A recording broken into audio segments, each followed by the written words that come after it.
Good morning student, स्वागत है हमारे ऑनलाइन क्लास में। हम साइंस में चैप्टर नंबर 3 संश्लेषित रेशे और प्लास्टिक के बारे में पढ़ रहे थे, जिसमें हमने संश्लेषित रेशों के बारे में पढ़ लिया था और लास्ट लेक्चर में हमने प्लास्टिक के बारे में पढ़ा था।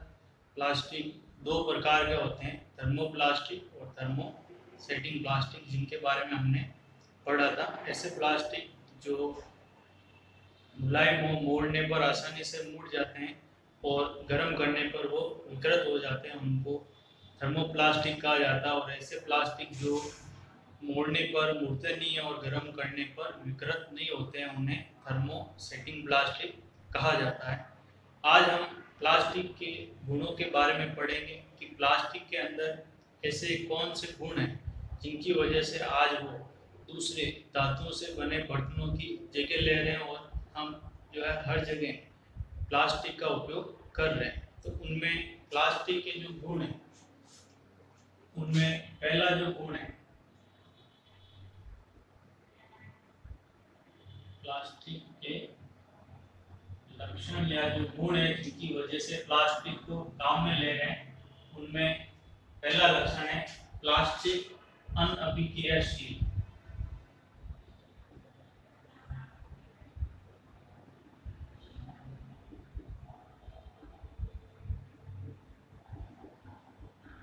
प्लास्टिक अनअभिक्रियाशील, इसका अर्थ यह है कि धातुओं से बने हुए जो बर्तन है,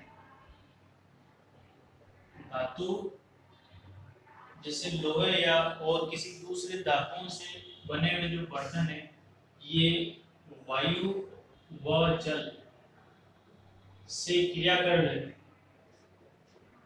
धातुओं से बने बर्तन जो है वायु और जल से क्रिया कर लेते हैं।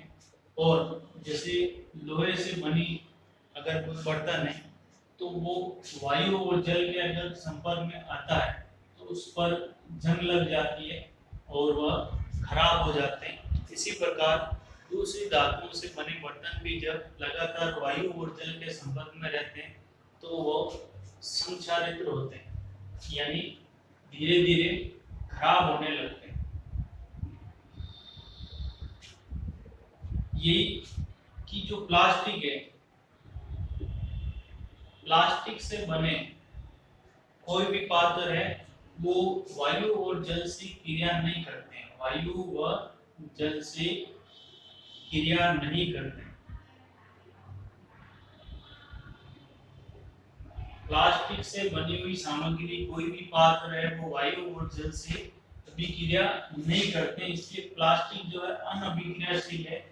इसी की वजह से प्लास्टिक से बने बर्तन या जो भी सामग्री है उसका उपयोग जो है दूसरी धातुओं की अपेक्षा ज्यादा किया जा रहा है। दूसरा इसका जो लक्षण है प्लास्टिक का, कि प्लास्टिक हल्का, प्रबल, प्लास्टिक हल्का, प्रबल और चिरस्थायी है। प्लास्टिक हल्का, प्रबल और चिरस्थायी है। कि आपने देखा होगा कि घरों में जो प्लास्टिक की कोई बाल्टी है या मग है वो वजन में बहुत हल्के होते हैं, प्रबल होते हैं, यानी आसानी से टूटते नहीं है, और चिरस्थायी है, लंबे समय तक चलते हैं। जबकि यही अगर दूसरी धातुओं से बनी हुई सामग्री है, जैसे पुराने टाइम में जैसे लोहे या दूसरी धातुओं की बने जो पात्र है या सामग्री, अगर लोहे की बनी हुई बाल्टी है तो वो वजन में काफी अधिक होती है, जबकि प्लास्टिक से बनी हुई बाल्टी जो है वजन में काफी हल्की होती है। तो इस वजह से प्लास्टिक का उपयोग ज्यादा किया जा रहा है। तीसरा कारण कि प्लास्टिक कुचालक है। प्लास्टिक विद्युत का कुचालक है, इसमें से करंट प्रवाहित नहीं होता है। इसी वजह से प्लास्टिक का उपयोग जो है अधिक रूप से किया जा रहा है। इसी तरीके से एक प्लास्टिक हमने थर्मोसेटिंग प्लास्टिक का एक उदाहरण पढ़ा था। थर्मोसेटिंग प्लास्टिक में हमने एक उदाहरण पढ़ा था, मेलामाइन प्लास्टिक। मेलामाइन प्लास्टिक जो है, इस प्लास्टिक की जो खासियत ये है कि ये अग्निरोधी होता है, अग्निरोधी होता है। इसमें आसानी से आग नहीं लगती है। इस वजह से इस मेलामाइन से बने जो अग्निशामक आग बुझाने वाले जो कर्मचारी है, वो उनको एक ऐसी ड्रेस पहनाते हैं जिसके ऊपर जो है मेलामाइन का अस्तर लगा हुआ होता है, जिससे वो आग नहीं पकड़ती है। तो ये जो है प्लास्टिक के कुछ लक्षण है जिनकी वजह से प्लास्टिक का उपयोग किया जा रहा है। इसके अलावा चिकित्सा के क्षेत्र में प्लास्टिक का उपयोग भी ज़्यादा किया जा रहा है। प्लास्टिक जो है, जो मेडिसिन जो गोलियां आती है वो प्लास्टिक के कवर में पैक आती है। डॉक्टर जो दस्ताने वगैरह पहनते हैं वो प्लास्टिक के बने हुए होते हैं। तो मेडिकल के क्षेत्र में ऐसे बहुत सारे सामग्री जो है प्लास्टिक की बनी हुई काम में ली जाती है। तो ये तो है प्लास्टिक क्यों काम में लेते हैं, प्लास्टिक के क्या क्या लाभ है। अब इसके पश्चात कि प्लास्टिक से होने वाले नुकसान क्या क्या है। प्लास्टिक और पर्यावरण, प्लास्टिक व पर्यावरण।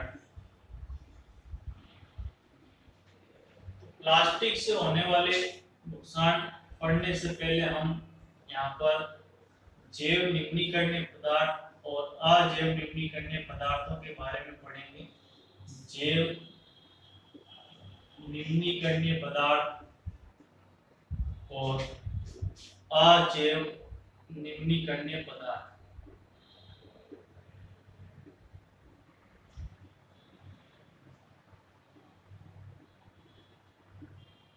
जैव निम्नीकरणीय पदार्थ में कहा जाता है कि ऐसे पदार्थों का जैविक अपघटन, इनका जो है सूक्ष्म जीवों द्वारा अपघटन हो सकता है।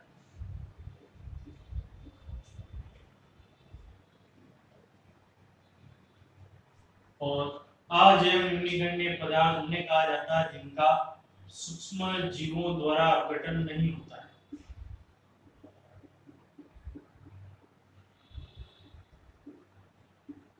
सूक्ष्म जीवों द्वारा अपघटन नहीं होता है। तो जैव निम्नीकरणीय पदार्थ जो है ये पर्यावरण के लिए नुकसानदायक नहीं होते हैं, क्योंकि इन पदार्थों का सूक्ष्म जीवों द्वारा आसानी से अपघटन हो सकता है। जबकि जो अजैव निम्नीकरणीय पदार्थ है ये पर्यावरण के लिए हानिकारक होते हैं, क्योंकि ये लंबे समय तक पड़े रहते हैं और इनका सूक्ष्म जीवों द्वारा अपघटन नहीं होता है। इसका उदाहरण है प्लास्टिक। तो प्लास्टिक जो है एक प्रकार का अजैव निम्नीकरणीय पदार्थ है। प्लास्टिक जमीन में काफी समय तक, कई वर्षों तक अगर पड़ा रहे तो वह गलता नहीं है, क्योंकि सूक्ष्म जीवों द्वारा इसका अपघटन नहीं होता है। इस वजह से ये पर्यावरण को नुकसान पहुंचाता है। और प्लास्टिक को जलाने पर प्लास्टिक जो है ये विषैली गैसें उत्सर्जित करता है, जिससे वायु प्रदूषण होता है। तो ये प्लास्टिक जो है पर्यावरण को नुकसान पहुंचाते हैं, ये पर्यावरण हितैषी नहीं है। तो इसके पश्चात एक लास्ट टॉपिक है कि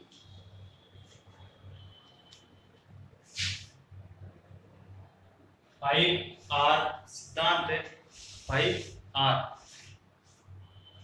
इसमें से रीयूज, रिड्यूस, रिसाइकल,